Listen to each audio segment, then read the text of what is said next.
अस्सलाम वालेकुम, मैं हूं लियाकत राज पर। वही शाहकार बन गया जिसका था सभी को इंतज़ार। पाकिस्तान पीपल्स पार्टी ने बकाया ओहदों की बंडर बांट कर दी।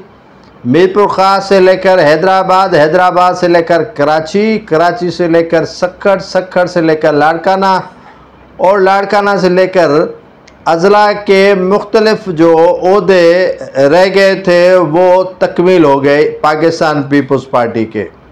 बारिश हो रही थी, बारिश के दौरान ही ओहदे इसीलिए दे दिए गए ताकि वो ओहदेदार जाकर अपने अपने इलाकों में काम करें। ओहदे इसीलिए उनको बारिश के दौरान सुपर्द कर दिए गए ताकि पीपल्स पार्टी की मेहनत ज़ाया न हो जाए। पीपल्स पार्टी जो मेहनत कर रही है उस पर कहीं कदगन लग जाए, कहीं पानी न फिर जाए, वो ओहदे तकसीम कर दिए गए। अब आते हैं हैदराबाद डिवीज़न पे। तो हैदराबाद डिवीज़न के लिए जो ओहदेदार नामिनेट कर दिए गए हैं वो हैरान कुन तब्दीली है। एक शख्स को ऊपर से लाके नीचे खड़ा किया गया और डिवीज़न का सदर बना दिया गया आजिज़ धामरा को। आजिज़ धामरा को पहले जनरल सेक्रेटरी बनाने की कोशिश की जा रही थी सिंध की, और उसके बाद जो है वो अब उसको ओहदा दे दिया गया। हैदराबाद डिवीज़न पर आना था रफ़ीक जमाली, लेकिन रफ़ीक जमाली को जो है वो एडिशनल जनरल सेक्रेटरी सिंध बना दिया गया और वो बन गए सिंध के एडिशनल जनरल सेक्रेटरी। अब मलिक असद सिकंदर के ज़िले में भी बड़ी तब्दीली लाई गई। दादू में पीर मज़हरुल हक जिसको दीवार से लगाया गया था वहाँ उसको ओहदा दे दिया गया। खुर्शीद शाह वालों से पूछा ही नहीं गया। सक्खर डिवीज़न में इकरामुल्लाह दारेजे को सदर बना दिया गया। इसी तरह सारी सिंध के अंदर सिचुएशन है, ये बना दी गई।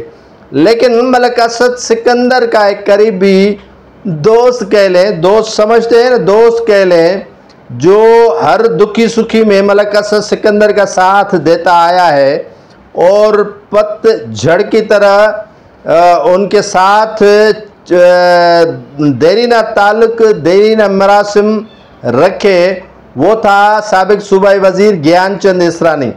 ज्ञानचंद इसरानी वो शख्स है जिसने मुराद अली शाह और मलिक असद सिकंदर के यहाँ काफ़ी ताल्लुकात बेहतर बनाने की कोशिश की। लेकिन वही होता है कि हज़रत अली का कौल है कि डरो उसके शर से जिस पर एहसान करो। तो ज्ञानचंद इसरानी ने अच्छा किया मलिक के साथ और मलिक ने अच्छा नहीं किया ज्ञानचंद इसरानी के साथ।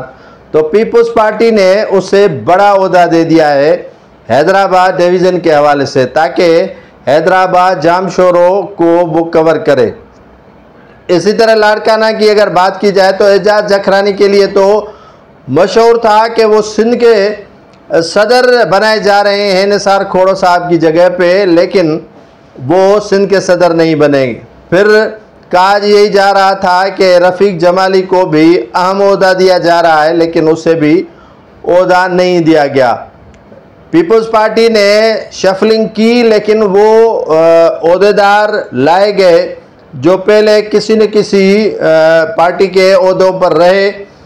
जो चंद ऐसे ओहदेदार थे उनको नया बना दिया गया। कराची डिवीज़न में वही प्रेसिडेंट, लेकिन रऊफ़ नागौरी को जो है वो उनके भाई उसको जो है वो बना दिया गया है सेक्रेटरी जनरल यहाँ कराची डिवीज़न का, जावेद नागौरी की जगह पे। नायाब लगारी को बना दिया गया है ओहदेदार हैदराबाद शहीद बेनज़ीराबाद डिवीज़न का। तो इसी तरह जो है वो उन्हीं लोगों को ओहदेदार बना दिया गया है जिनके लिए था इंतज़ार, और इंतज़ार की घड़ियां ख़त्म हो गई। अब सारे कामकाज पे लग जाए और कामकाज करें। पीपल्स पार्टी ने ओहदों की बंडर बांट कर दी है, अब काम करके दिखाएं, घर में सोए नहीं। पानी जहाँ जमा है वहाँ निकालें और कोशिशें अपनी जारी रखें और पार्टी का नाम रोशन करते रहें।